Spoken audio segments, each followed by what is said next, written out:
Hello everybody and welcome back to Adlad Poker Reviews, where today we have the highly anticipated part 2 of the UKSPC 2019 Six Max final table, where we're going to see if the whale, aka the Adlad, aka yours truly, can make a comeback from 4 big blinds, navigate some tricky ICM spots and find a bink. Let's get right into it. Of course, if you haven't watched part 1, make sure you pause the video and go back and watch it. Firstly, because it's a banger of a video, and secondly, because it details exactly how we got to this stage in the tournament.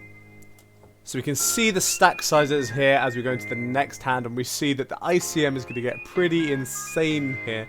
Bed with 78 big blinds, Tom with 67. David's in a really weird spot with 30 big blinds. He's going to have to play very, very defensively against Ben and Tom. And then there's me and Christian with 4 and 5 big blinds respectively, meaning that we both really want the other person to bust before us so we can get that 4th place money. Let's see if we can make that happen.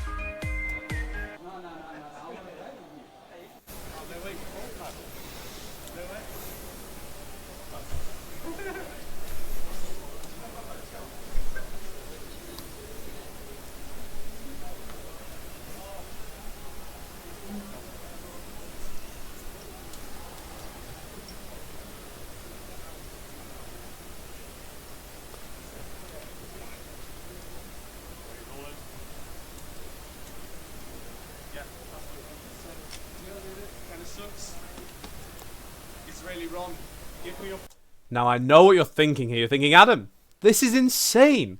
Didn't you just say there was this ICM thing? Shouldn't we fold and let Christian bust first? Isn't this a massive punt? Well, I don't think so, and neither does Adam of April 2019, and here's why.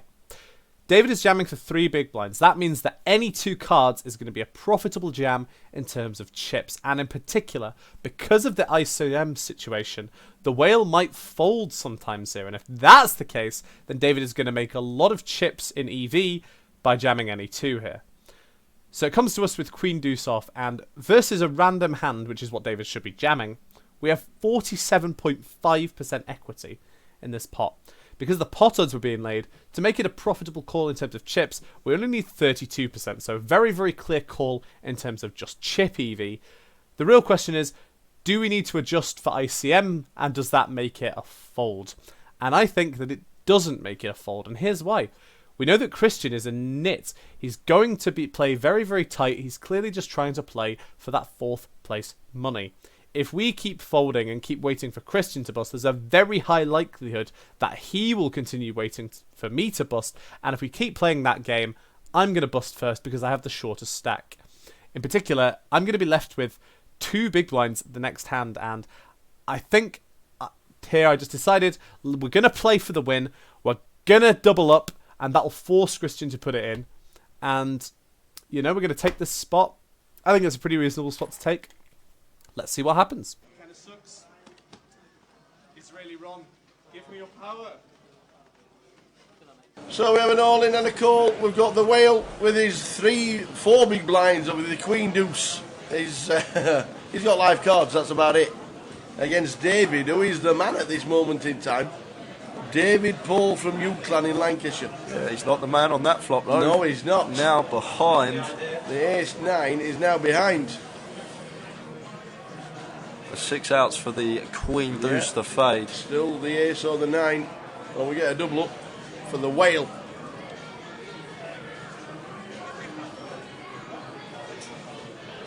And it's there an we 8. go. Swimming the channel. Adam Gill from York gets up to 8 big blinds. Israeli Ron, if you're watching, thanks man. I owe you one. So out come the cards yet again. The man at the moment is David Paul. He's on from 11,900 to around about 60,000. We have lost 1 player, and that was Luke Maskell. This is the Six Max final table. If you're just tuning in, this is the only event the live streamers are doing today, because it was an online day 1. They wanted to stream the final, and this is that final and we have another all-in Yeah, and another call. could be out the door here. Going to need to find an ace. A6 off. Worst possible ace we can have in this spot.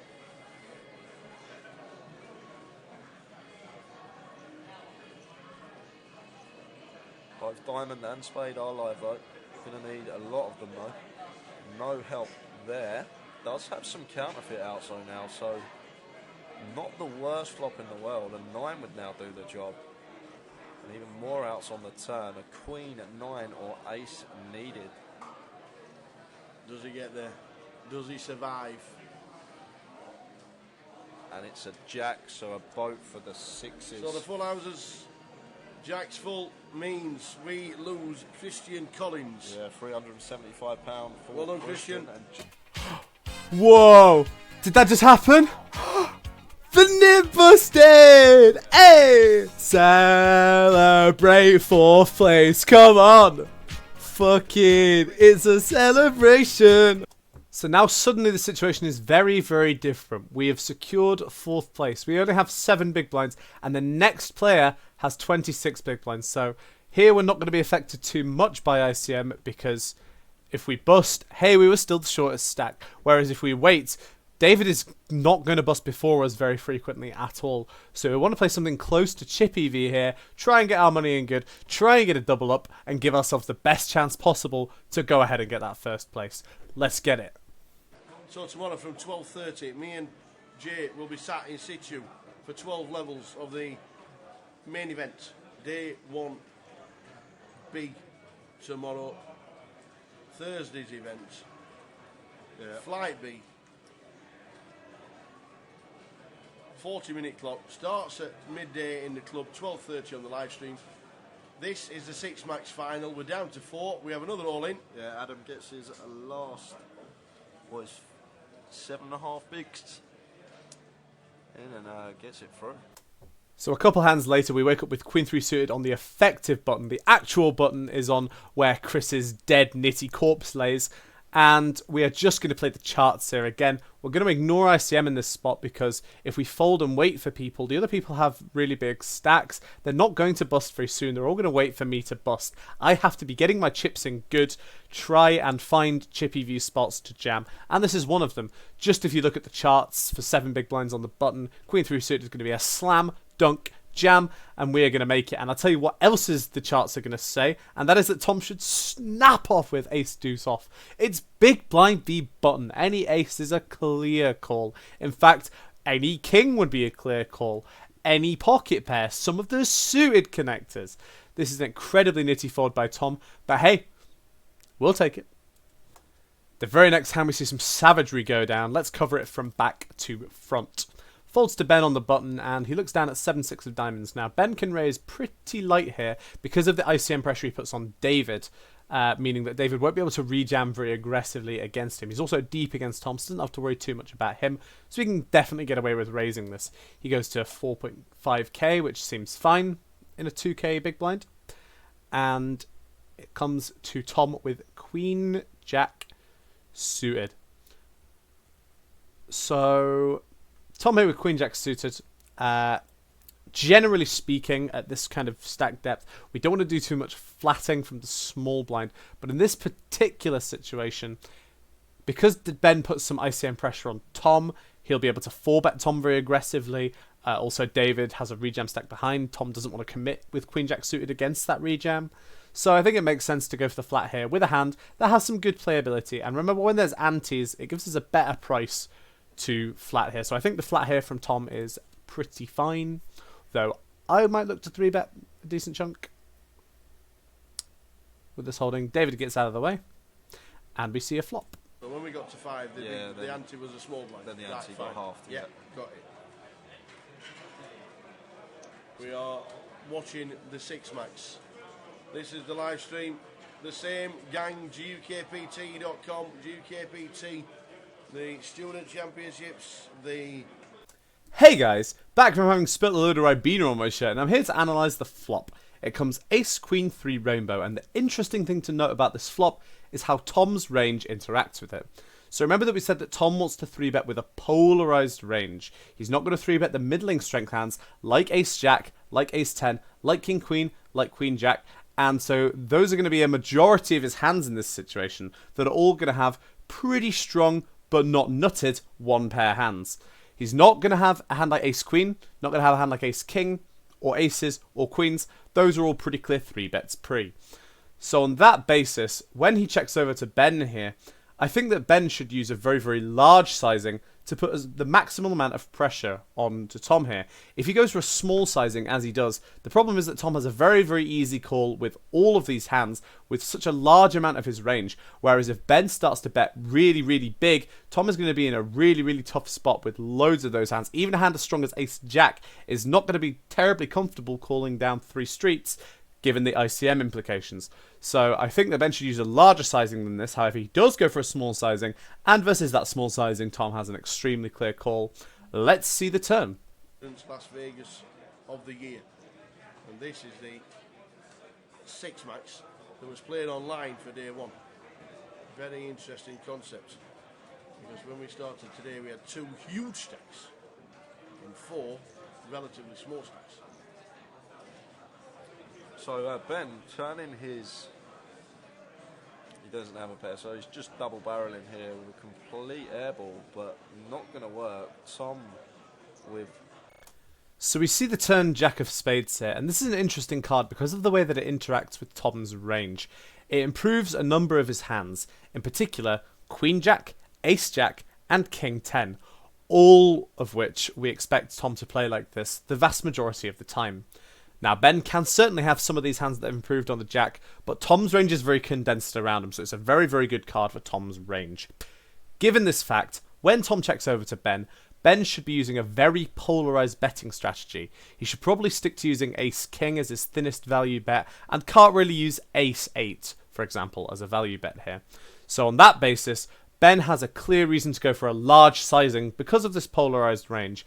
And the other reason to go for a large sizing is that it puts more ICM pressure on Tom, since it gives Ben more of a chance of jamming the river and really putting Tom in a tricky ICM spot on the river. The other thing about Ben's bet here is that he should probably be more selective with which bluffs he chooses to use. Tom can't really raises very often, and also has a lot of these very, very strong hands.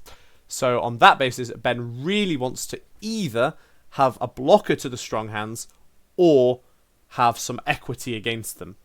So on that basis, he should probably stick to using hands such as King 9 suited, 10 9 suited, 10 8 suited. If he wants to get really cheeky, he can start using hands like King Jack, Jack 10. Those ones are really nice because of the blocker effects that they have.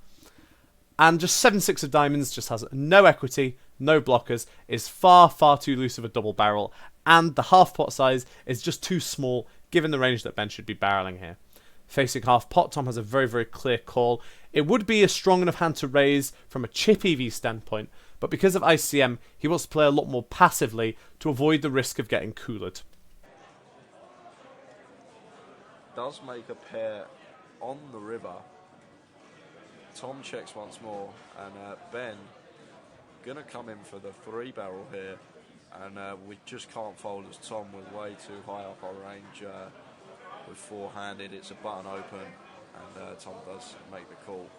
And credit for Ben for trying. The river comes the 7 of spades, which is pretty much a complete brick for both players. This almost never improves their hands, and even though Ben makes a 1-pair hand here, he's almost never going to win at showdown. So when Tom checks over to Ben here, I think once again that Ben should just use a polarized strategy and go large. And in particular, we really, really want to block either a Jack, King, or 10.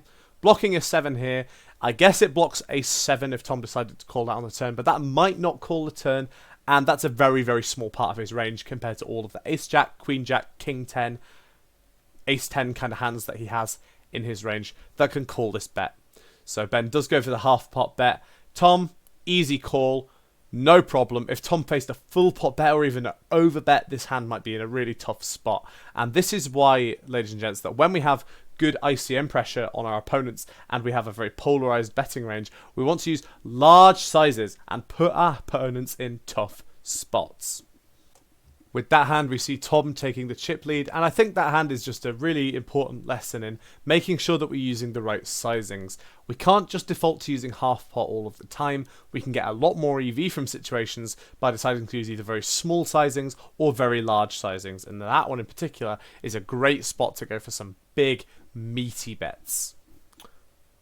Alright, our next big hand here comes when Ben makes a slightly needy fold with King 9 off under the gun. I think that this hand is okay as a fold versus an 8 big blind. Or I think that's like 10 big blinds in the big blind. Just because you really don't want to have to go with it versus a 10 big blind stack from the big blind. So that seems perfectly reasonable. Tom here with 7-5 of clubs. Tom could reasonably just open jam fairly wide here. David would have to fold a lot, and I would be playing something close to a normal 10 big blind calling off range. But I think it's also pretty close to a fold here. I don't really mind either way when we have 7-5 of clubs. He does get out of the way. Eventually.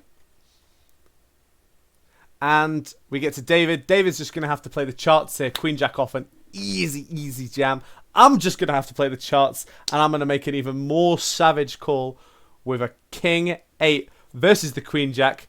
We have like 55% here. Oh, it's going to be a sweat, boys. One out. Not on that flop. No. So the King 8 in good shape. Just needs to fade a Queen or a Jack. No pain, please. Really?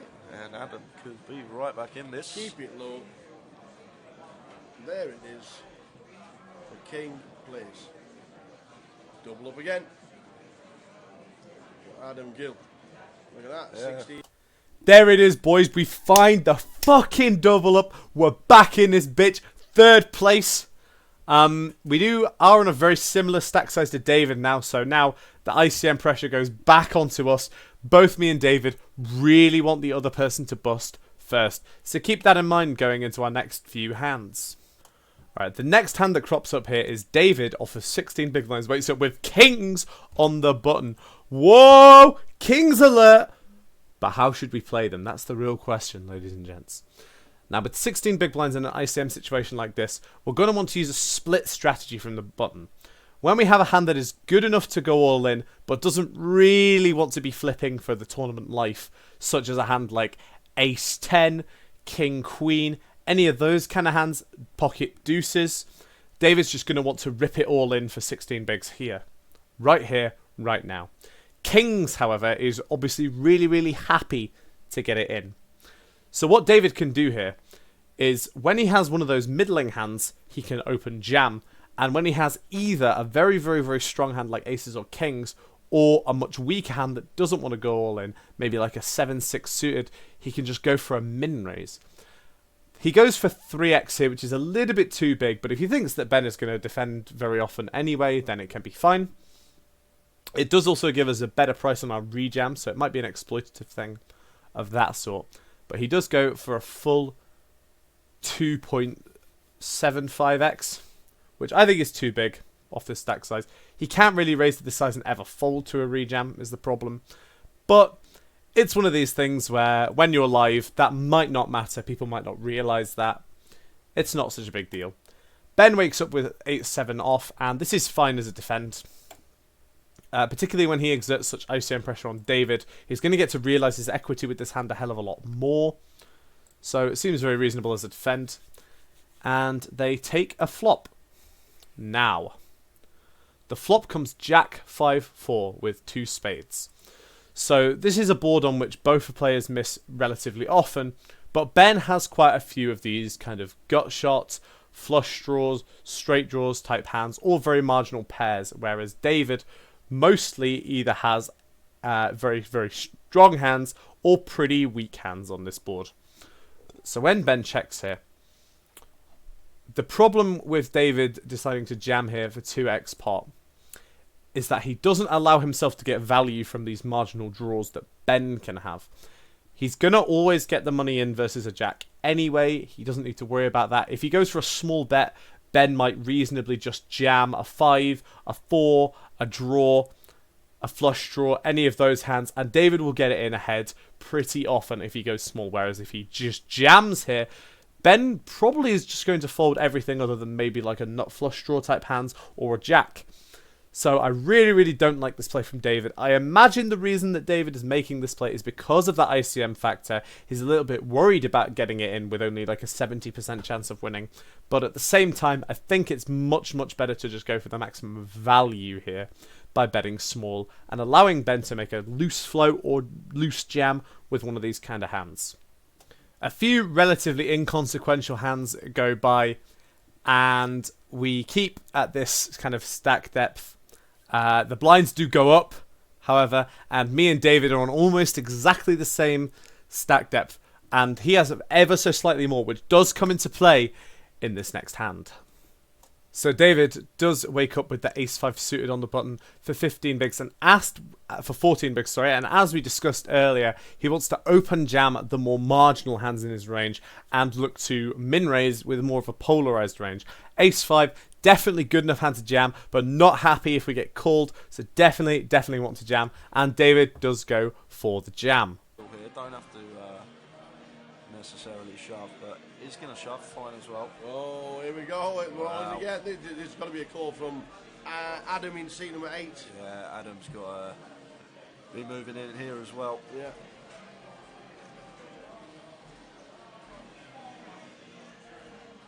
Just cannot be folding ace-jack for what is sub 15 bigs. As you can see from that clip, I'm not exactly thrilled about putting in the ace-jack suited here, but it is going to have to be a call. We only have 13 big blinds, and even though the ICM implications are not very favourable for us, particularly with David having slightly more chips than us, the difference is so small that if we win this all-in, David effectively bustos. He's very likely to get fourth if we win this all-in. We're also going to be significantly ahead of the jamming range. Remember, the jamming range isn't going to include hands like aces, kings, and queens, and it is going to include hands like most ace-x, some queen jack, some king jack. We're just going to be massively ahead of the range. We have to put it in with the ace jack. Very, very clear stuff. And Ben behind wakes up with the 8s. Disaster strikes. But should he overcall? Yes, he should. Alright, boys. Here we are. The biggest sweat of our career. We have 36%. We win this one versus the 8s and the ace-5. We go into solid second place. David effectively bustos. We'll have the same stack size as Ben. We'll have a chance at the £1,050 sterling up top. All we need to do is hit an ace, a jack, or clubs, or somehow counterfeit 8s. That's all, or king, queen, 10. We've got loads of options. Just any one of them will do for the biggest sweat of the entire stream. Everyone in the whole of Coventry is gathered around the table right now to see this thrilling conclusion to the UKSPC 6-max final table. The flop! Backdoor flush draw, baby! We flopped a backdoor flush draw. Let's go. Come on. Let's get it on the turn. Alright, we brick the turn. All we need on the river is a jack. An offsuit jack. One time! Oh, fuck. And so our run at the 6-max final table comes crashing to an end. 4th place. You know what? After the first hand of the stream, that was a pretty decent result. We came away with about 400 quid from my memory. These two fucking nits just made a deal straight afterwards. And that's the whole stream, ladies and gentlemen. Thank you for watching. If you've been here for the whole of part 1 and part 2, I can't thank you enough for the sweat. Be sure to keep watching this YouTube channel as there'll be more content like this coming right out. Let me know what you thought about any of the hands or just the video in general. If you like what you've seen here and you want to see more, make sure you hit the like and subscribe buttons to see more, and also go ahead and check out my Twitch in the description below. And on that note, I'll see you next time. Thanks for watching.